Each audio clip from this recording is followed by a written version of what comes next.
तो भाई लोग कैसे हो। आज मैं आप लोग के सामने लेके आया हूँ टुकड़ों में बटी लाश। चलिए कहानी स्टार्ट करते हैं। रूपेश नाम था उस चोर का जो अपने पीछे लगे इंस्पेक्टर से जान बचाकर भाग रहा था। उफ, यह इंस्पेक्टर बुरी तरह पीछे पड़ गया है। पता नहीं मैं इसके हाथ से बच भी पाऊंगा या नहीं। रुपेश के पीछे भागते इंस्पेक्टर ने एक बार फिर चेतावनी दी, रुक जाओ वरना गोली मार दूंगा। अपनी चेतावनी का कोई असर न होते देख इंस्पेक्टर ने गोली चला दी। धाएं। उफ, इंस्पेक्टर तो गोली चला रहा है। अब तो इसके हाथों से बचने का एक ही रास्ता है। सामने नदी के पुल को देखकर उसकी आंखों में चमक आ गई थी। अंततः उसने बिना एक क्षण गंवाए पुल से नदी में छलांग लगा दी। अरे, यह इंस्पेक्टर हंस क्यों रहा है। नदी में गिरने के साथ ही उसका सिर पत्थर से टकराया। पल भर में ही उसकी चेतना लुप्त हो गई। उसका बेहोश शरीर नदी की धारा के साथ कहाँ बहता चला जा रहा था, उसे कुछ नहीं पता था। जब रुपेश की बेहोशी टूटी तो उसने अपने आप को एक टूटे फूटे खंडहर में पाया। ओह, यह खंडहर! लेकिन मैं यहाँ आया कैसे? मैं तो नदी में गिरा था। यहाँ मुझे कौन लाया? हम तुम्हें यहाँ लेकर आए हैं बेटे। अपने पीछे से आई आवाज़ को सुनकर रुपेश चौंक उठा। फिर पीछे देखते ही उसकी रूह तक कांप उठी। हे भगवान, इतना भयानक चेहरा! आप कौन है बाबा? मुझे फतेह खान कहते हैं, तुम्हारा बापू हूँ मैं। बूढ़े की बात सुनकर रुपेश हैरानी से उछल पड़ा। मेरा बाप? यह क्या कह रहे हो तुम? मेरे बाप का नाम रमेश खन्ना है और उनकी मृत्यु हुए तो 5 साल गुजर चुके हैं। मैं तुम्हारे इस जन्म का नहीं, बीते जन्म का बाप हूँ, उस जन्म का जिसमें तुम्हारा नाम जलालू था और तुम मेरे प्यारे बेटे थे। यह आप क्या कह रहे हैं? मेरी समझ में कुछ नहीं आ रहा है। सब समझ जाओगे, आओ मेरे साथ, कहकर बूढ़ा एक तरफ चल दिया। रुपेश भी यंत्र चलित सा उसके पीछे चल पड़ा। कहाँ ले जाना चाहता है यह बूढ़ा मुझे? फतेह खान उसे लेकर एक बंद कमरे के सामने पहुंचा और उसका ताला खोलने लगा। इस कमरे में पहुंचने के बाद तुम्हें सब कुछ याद आ जाएगा। तुम्हारी सभी यादें वापस आ जाएगी। क्या होगा इस कमरे में? जैसे ही वह कमरा खुला, बदबू का एक तेज झोंका रुपेश की नाक से टकराया। हड़बड़ाकर वह 2 कदम पीछे हट गया। ओफ, कितनी भयंकर बदबू है यहाँ। इस बदबू से मत घबराओ मेरे बच्चे, आओ मेरे साथ अंदर चलो। बूढ़े ने रुपेश का हाथ थामा और उसे लेकर उस कमरे के अंदर बढ़ने लगा। उफ, न जाने कैसा जादू है इस बूढ़े में। लाख चाहते हुए भी इससे अपना हाथ नहीं छुड़ा पा रहा हूँ। कमरे का अंदर का दृश्य देखकर उसके शरीर ने ढेरों पसीना उगल दिया। चेहरे पर नजर आने लगी दहशत और सिर्फ दहशत। उफ, सड़े गले टुकड़ों में बटी लाश। यह किसकी लाश है? तुम्हारी मेरी लाश? हाँ, यह तेरी ही लाश है जलालू, जिसे कितने ही सालों से मैंने सिर्फ इसलिए संभाल कर रखा है कि एक दिन तू खुद आकर इस लाश को अपने हाथों से दफनाएगा। तुम्हें मालूम था कि मैं आऊँगा? हाँ, मैं जानता था कि तू ज़रूर आएगा। मेरी तंत्र शक्ति कहती थी कि तू आएगा और अपनी मौत का बदला उन दरिंदों से लेगा जो तेरी हत्या करने के बाद भी मज़े से जी रहे हैं। मेरी हत्या? हत्यारे? क्या कह रहे हो तुम? तुम्हारी बात मेरी समझ से बाहर है। अब तुम्हें हर बात समझ में आ जाएगी। यह कहकर बूढ़े ने अपने लबादे की जेब से एक खोपड़ी का कंकाल निकाला और भड़ाक, अगले पल, आह, यह मुझे क्या हो रहा है? अब बताओ कौन हो तुम? जिसे टेप रिकॉर्डर का बटन दबा दिया गया हो, ठीक वैसे ही रुपेश चालू हो गया।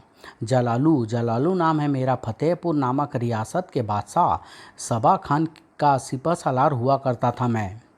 बीते जमाने की यादें उसके मस्तिष्क पटल पर चलचित्र की भांति घूमने लगी थी। फतह हमारी ही हुई बादशाह सलामत, पड़ोसी रियासत का सारा खजाना अपने खजाने में पहुंच चुका है। शाबाश जलालू, शाबाश, तुम्हारी बहादुरी पर नाज है हमें। यह लो तुम्हारा इनाम। अपने गले में पड़ी माला उतार कर मुझे सौंप दी बादशाह सबा खान ने। बहुत चाहता था वह मुझे, लेकिन उस दिन क्या बक रहे हो जलालू? तुम्हारे होश तो ठिकाने हैं। यह सच है बादशाह सलामत, मैं शहजादी जीनत से प्यार करता हूँ। वह भी मुझसे प्यार करती है। अगर आप हमें इजाज़त दें तो हम शादी। मैं इतना ही कह पाया था कि गुस्ताख, खामोश गुस्ताख, चटाक। शहजादी जीनत का नाम दोबारा जुबान पर आया तो हम तेरी जुबान काट कर फेंक देंगे। इतना कहकर मेरा कत्ल करने के लिए तलवार उठा ली बादशाह ने कि तभी ठहरिए बादशाह सलामत। मुझ बूढ़े के सहारे को मुझ बूढ़े के सहारे का यूं कत्ल न कीजिए। मैं इसके गुनाह की माफ़ी मांगता हूँ आपसे। अब्बा फतह खान, इसे माफ़ कर दीजिए। जहाँ पनाह, इसे माफ़ कर दीजिए। तुम्हारे बुढ़ापे पर रहम करके हम इसकी जान बख्श देते हैं, लेकिन अगर आज के बाद तुम या तुम्हारा बेटा इस रियासत में नज़र आए तो मौत तुम दोनों का मुकद्दर बन जाएगी। चले जाओ यहाँ से। फिर तुम मुझे लेकर रियासत से चल दिए थे, लेकिन रास्ते में नहीं मेरे बच्चे, नहीं। तू फिर से मौत के मुंह में जाने की बात मत कर। नहीं अब्बा हुजूर, मैंने पक्का इरादा कर लिया है कि शहजादी से मिले बिना कहीं नहीं जाऊंगा। मुझे शहजादी से मिलने से कोई नहीं रोक सकता, आप भी नहीं। इतना कहकर तुम्हारे लाख रोकने के बावजूद मैं भाग खड़ा हुआ। जलालू रुक जा। नहीं। फिर मैं बादशाह के सिपाहियों की नज़रें बचाकर महल में शहजादी जीनत के कमरे में घुस गया। जलालू, तुम इस समय यहाँ? हाँ शहजादी, मैं यह रियासत छोड़कर जा रहा हूँ। सोचा आखिरी बार तुमसे मिलता चलूँ। लेकिन तुम यहाँ तक पहुँचे कैसे? महल के चारों तरफ तो सिपाही खड़े हैं। उन सिपाहियों की नज़र बचा कर आया हूँ तुम्हें अपने साथ ले जाने के लिए। बोलो शहजादी, चलोगी मेरे साथ? अभी राजकुमारी कुछ बोल पाती उससे पहले ही अब तुम शहजादी को नहीं जलालू, मौत को अपने साथ लेकर जाओगे। उफ ओह बादशाह सलामत। पकड़ लो इस गुस्ताख को। तुरंत ही सिपाहियों ने मुझे पकड़ लिया। हमने एक बार तेरी जान बख्श कर बहुत बड़ी गलती कर दी थी, लेकिन अब यह गलती दोबारा नहीं करेंगे। नहीं अब्बा हुजूर, नहीं, इसे माफ़ कर दीजिए अब्बा हुजूर। शहजादी की चीख का भी असर नहीं पड़ा उस जालिम बादशाह पर, और खचाक, और इस तरह उन हत्यारों ने मेरी हत्या कर दी। हाँ बेटा, हाँ, यही कहानी है तेरी मौत मौत की। तू तो मौत को गले लगाकर इस दुनिया से चला गया। लेकिन जब मैं आंधी तूफान की तरह भागता हुआ महल में पहुंचा तो वहां का दृश्य देखकर मैं हलक फाड़ कर चीख उठा। नहीं, तेरी टुकड़ों में बटी लाश ठीक मेरे आंखों के सामने पड़ी थी। तुम लोगों ने मेरे बच्चों को मार डाला हत्यारों। तेरे लड़के की सज़ा यही थी। अब अगर तू अपनी जान बचाना चाहता है तो उठा अपने लड़के की लाश के टुकड़े और दफ़ा हो जा यहाँ से। ओह, फिर कुछ सोचकर मैंने तेरी टुकड़ों में बटी लाश को उठाया और बाहर की तरफ चल दिया। हत्यारों, मेरे बच्चे के खून के एक एक कतरे का तुम्हें हिसाब देना होगा। मैं तेरी लाश को लेकर इन खंडहरों में आ गया और आज से टुकड़ों में बटी तेरी यह लाश यहीं पड़ी रहेगी। जलालू, तू खुद ही आकर इसे दफनाएगा। तुझे यहाँ आना होगा, मैं बुलाऊंगा तुझे यहाँ। फिर तेरी लाश को उस कमरे में बंद करके मैं बाहर आ गया और तंत्र शक्तियों को प्राप्त करने में जुट गया। वर्षों बाद जब मैं तंत्र शक्तियों की साधना में सफल हुआ तो मैंने तेरी आत्मा को खोजने का प्रयास किया। कहाँ है जलालू की आत्मा? तुझे आना ही होगा। मेरे लाख बुलाने पर आत्मा तो नहीं आई, लेकिन एक बहुत ज़रूरी बात पता चली मुझे। ओह, जलालू की आत्मा ने दूसरा जन्म ले लिया है। रुपेश नामक एक चोर के रूप में। अच्छा हुआ रुपेश चोर है, उसे यहाँ तक लाना ज़्यादा आसान होगा। मैंने तुरंत ही अपनी तंत्र शक्ति से अपने गुलाम प्रेत को बुलाया और रुपेश नाम के एक आदमी को लेकर आना है तुम्हें, लेकिन उसको यहाँ इस तरह लाना कि वह आने से पहले कुछ न समझ सके। ठीक है मेरे मालिक। फिर वह प्रेत वहाँ से चला गया और पुलिस इंस्पेक्टर बनकर तुम्हारे पीछे लग गया। वह तुम्हें जानबूझकर उन रास्तों पर भगाता रहा जो हम तक पहुँचते थे। जैसे ही तुम नदी में कूदे वैसे ही वह अपने असली रूप में आ गया। उसी ने तुम्हें बेहोश किया और उठाकर हमारे पास ले आया। अब तुम सब कुछ समझ गए हो। अब बताओ, तुम अपने हत्यारों से बदला लोगे या नहीं? हाँ, मैं अपने हत्यारों से बदला ज़रूर लूँगा। तभी अपनी टुकड़ों में बटी लाश को दफनाऊंगा। कहाँ है मेरे हत्यारे? आओ, मैं मिलवाता हूँ तुम्हें तुम्हारे हत्यारों से। बूढ़ा फतह खान रुपेश को लेकर एक अन्य कमरे में पहुंचा। इन्हें देखो, ये है तुम्हारे हत्यारे। इन्होंने भी तुम्हारी तरह ही नया जन्म ले रखा है। इसे देखो, मुख्यमंत्री सलमान अहमद, तुम्हारा मुख्य हत्यारा, उस समय का बादशाह सबा खान। यह है नरेंद्र कुमार सिप्पी, आज का मशहूर उद्योगपति, और उस समय का सदा खान। यही वह शख्स है जिसने तुम्हारी लाश को टुकड़ों में बांटा था। और इनसे मिलो आज की सबसे व्यस्त फिल्म अभिनेत्री कमला कपूर। यह तो बिल्कुल शहजादी जीनत जैसी लगती है। हाँ, ठीक पहचाना तुमने, यह शहजादी जीनत ही है। लेकिन तुम इसे क्यों मरवाना चाहते हो? इसने क्या किया था? इसका खत्म होना भी बहुत ज़रूरी है जलालू, क्योंकि इसने उस ज़माने में तुमसे मोहब्बत करके बहुत बड़ा गुनाह किया था। अगर यह तुमसे मोहब्बत न करती तो कुछ भी नहीं होता। अब तुम्हें इन तीनों की हत्या करनी है ताकि मेरी आत्मा को शांति मिल सके। ठीक है बाबा, मैं ऐसा ही करूँगा। रुपेश की आवाज़ में घायल शेर जैसी गुर्राहट थी।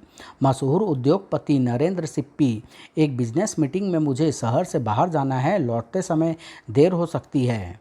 ठीक है। नरेंद्र कुमार सिप्पी ने अपनी कार आगे बढ़ा दी। काश वह झाड़ियों में छिपे एक शख्स को देख लेता। बहुत ज़्यादा दूर नहीं पहुंच पाएगी उसकी कार द्रुत गति से शहर के बाहर की ओर दौड़ती चली जा रही थी कि तभी अरे, इस कार को क्या हुआ? चलते चलते अचानक बंद कैसे हो गई? उसकी नज़र फ्यूल इंडिकेटर पर पड़ी तो वह चौंक पड़ा। ओह, पेट्रोल खत्म! लेकिन कैसे? मैंने तो आज सुबह ही टंकी भराई थी। एक बूंद भी पेट्रोल नहीं है। अब क्या होगा? नीचे उतरकर उसने पेट्रोल टंकी का निरीक्षण किया। अचानक उसे ध्यान आया, यहाँ पास ही एक पेट्रोल पंप है। अगर मैं कैन लेकर वहाँ तक जाऊँ तो शायद पेट्रोल मिल जाए। उसने तुरंत ही कार की डिक्की से कैन निकाली और पैदल ही पेट्रोल पंप की तरफ बढ़ गया। जल्दी ही अच्छा हुआ जो इतनी रात गए भी पेट्रोल पंप खुला है, वरना और ज़्यादा मुसीबत हो जाती। वह पंप मशीन तक पहुंचा। भाई साहब, इसमें 5 लीटर पेट्रोल डाल दो। कैन नीचे रखो। वह कैन को नीचे रखने के लिए झुका। ठीक उसी पल अरे, ये क्या कर रहे हो तुम? पेट्रोल तो मैं डालूंगा, लेकिन कैन में नहीं, तेरे मुंह में डालूंगा। रुपेश ने बिजली की तेजी से हाथों में थमे पेट्रोल पाइप को नरेंद्र कुमार सिप्पी के खुले मुंह में घुसेड़ दिया और फिर पेट्रोल पी। जी भर कर पी कुत्ते। कुछ ही पलों में नरेंद्र सिप्पी के पेट में बहुत सा पेट्रोल चला गया था। अब ठीक है। रुपेश ने पेट्रोल पाइप दूर फेंक दिया और जेब से लाइटर निकालकर एक झटके से जलाया। आज तुझे मेरी लाश को टुकड़ों में बांटने की सज़ा मिलेगी। तुरंत ही लाइटर नरेंद्र सिप्पी के पेट्रोल उगलते मुंह के पास जा पहुंचा। नहीं! पेट्रोल ने भक्क से आंख पकड़ ली। आग में लिपटा भाग खड़ा हुआ नरेंद्र सिप्पी। तभी हुआ एक तेज धमाका। पचाक! और परखच्चे उड़ गए नरेंद्र कुमार सिप्पी के। रुपेश की आंखों में राहत का सागर नजर आने लगा। एक हत्यारे को तो सजा मिल गई। अब मेरा दूसरा शिकार होगा मुख्यमंत्री सलमान अहमद। यह सोच वह सलमान अहमद के बंगले की ओर बढ़ गया। इसी बंगले में मुख्यमंत्री सलमान अहमद का बंगला। इसी बंगले में रहता है मेरा असली हत्यारा बादशाह सबा खान। लेकिन मुझे उस तक पहुंचने के लिए उसके सुरक्षा गार्डों को वहां से हटाना होगा। और उन्हें वहाँ से हटाने के लिए एक उपाय है मेरे पास। फिर उसने अपनी जेब से रुमाल और लाइटर निकाला। रुमाल को उसने सूखी घास पर डाला और उसमें आग लगा दी। जब यहाँ आग भड़केगी तो वह सुरक्षा गार्डों का ध्यान अपनी ओर जरूर खींच लेगी। रुपेश का सोचना सही था। सचमुच झाड़ियों में लगी आग ने सुरक्षा गार्डों का ध्यान अपनी तरफ आकर्षित कर लिया। आग आग! ओह, चलो इसे बुझाएं, वरना यह चारों तरफ फैल जाएगी। एक गार्ड को छोड़कर बाकी सभी गार्ड आग बुझाने के लिए भाग खड़े हुए। सिर्फ एक गार्ड बचा है। इसे ठिकाने लगाना मेरे लिए कोई मुश्किल काम नहीं है। वह आगे बढ़ा।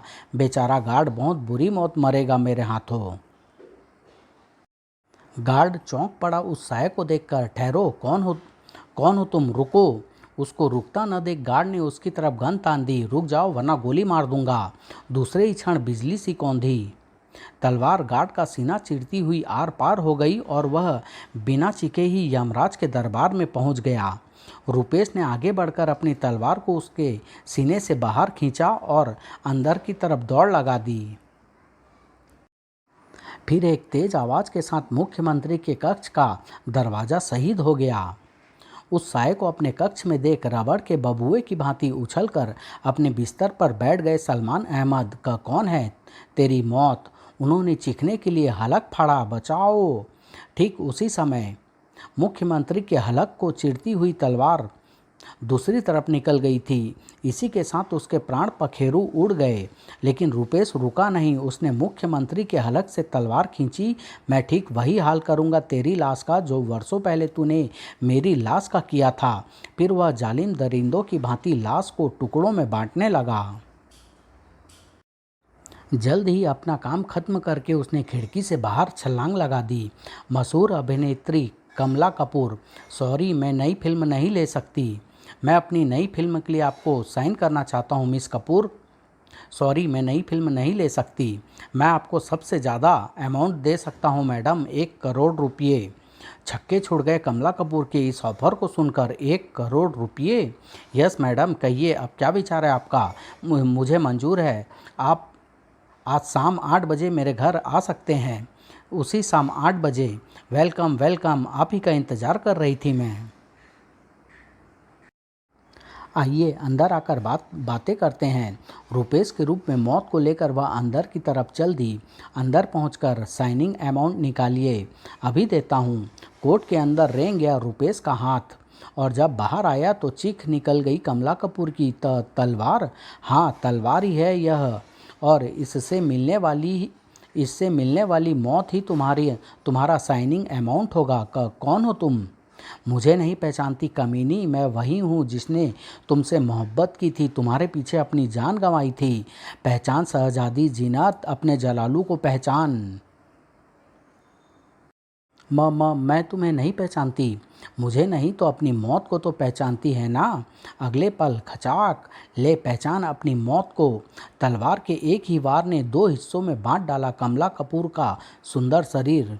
फिर तलवार को वहीं फेंककर रुपेश इत्मीनान से बाहर की तरफ बढ़ गया।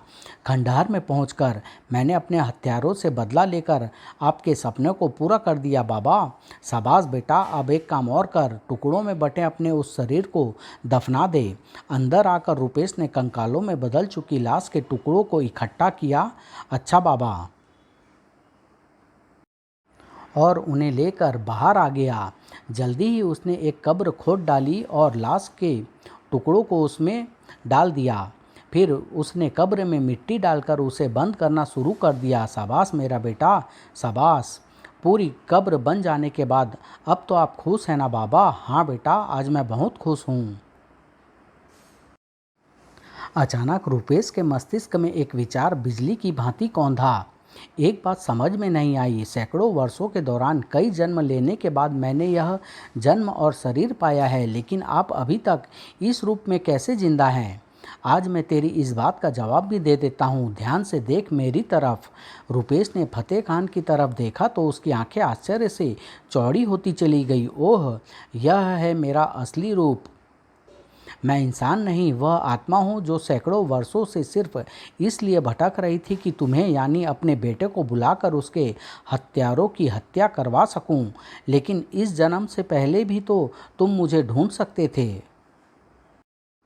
हाँ मैं ऐसा कर सकता था, लेकिन तब मैं आज़ाद नहीं था। एक दुष्ट तांत्रिक ने कैद करके मुझे ज़मीन में गाड़ रखा था। अभी कुछ दिनों पहले ही मैं आज़ाद हुआ हूँ। आज मेरा इंतकाम पूरा हुआ है। अब तुझे छोड़कर जा रहा हूँ मैं। दूसरे ही पल रुपेश पीड़ा से चीख पड़ा। उसके शरीर से धुएं की लकीर निकलकर फतेह खान की आत्मा में समाती चली गई।